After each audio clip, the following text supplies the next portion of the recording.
Welcome to HousingWorks detailed tutorial video. We will be showing you step by step how to use our system. We also have a shorter tutorial if it is more convenient. Click the link in the description. Let's get started.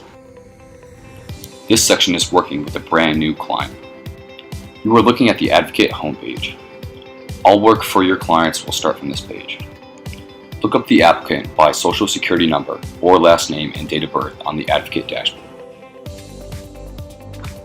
Type in the client's social security number and then click the button Search. If the client does not have a social security number, enter the client's last name and date of birth and then click the button Search. One of two things will happen at this point. If the applicant's info is not already in our system, you will be instructed to create a new client. If the applicant's info is already in the system, you will be instructed to enter a password. This is either their mother's maiden name or the phrase HW1. Contact HousingWorks if neither password works using the link just below the password box. Once you have gained access to the client's profile, you must complete the wizard. There are 4 pages to the client wizard. Filling out these pages is just like filling out a housing application. What you type here will show up on all of the housing applications you print from this website. Fields with a red asterisk are required. Blank sections should be left blank. Do not put not available. We have provided a fake person with fake information for demo use. Please follow along as we fill out the wizard using the person's profile. As you see in the video, we have the first letter of the first, middle, and last name in uppercase.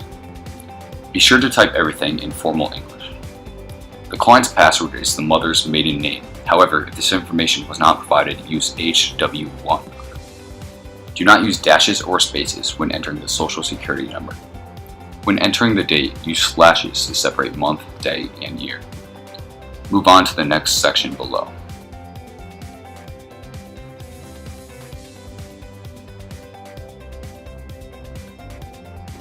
If the client did not provide identity and orientation, race, or ethnicity, click Client Refused for any sections needed.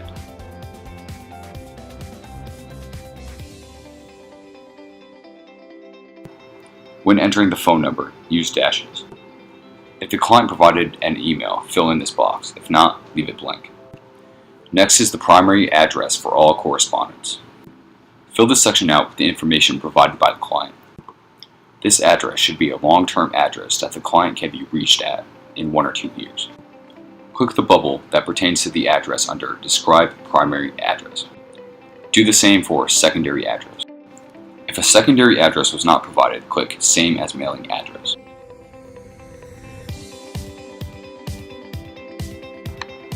If the client has filled out emergency contact info, fill in the next section including the emergency contact address. After typing in the country, the other sections will appear. We are now done with this page. Scroll down to the bottom and click Proceed to Next Step.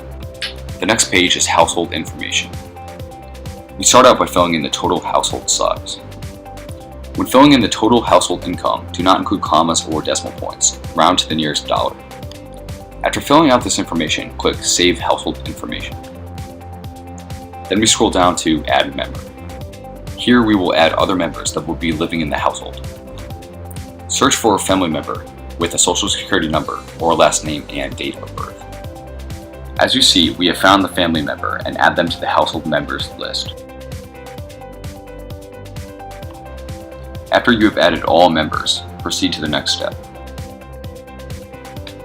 The next page is Housing History.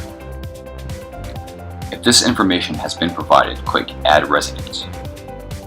Fill out the sections that information was provided for.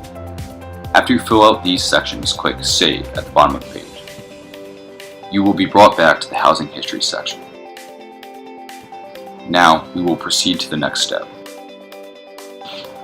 The next page is Housing Preferences. We will be doing a housing search for this client. You can search by zip code or by county. If zip code was chosen, you will be asked for the mile range and then a zip code.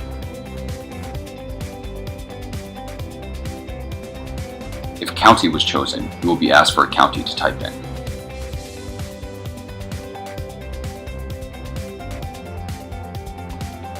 Next, you will be selecting the number of bedrooms.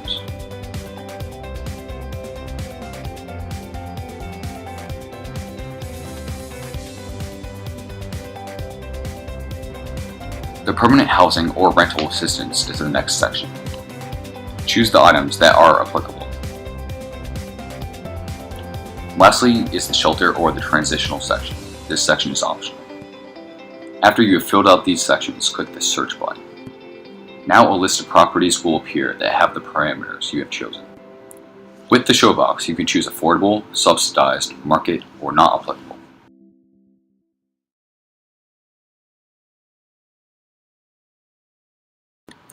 Lower in the page, you will find the word Generate under Application. Click on Generate.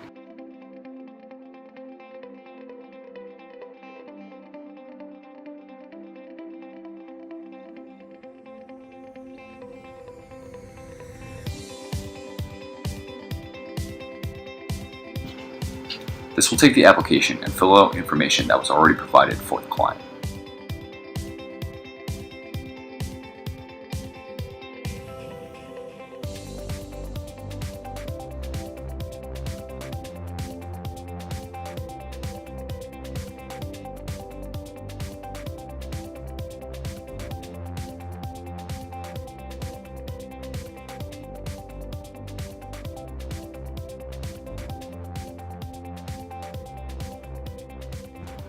We have now completed all 4 pages of the wizard.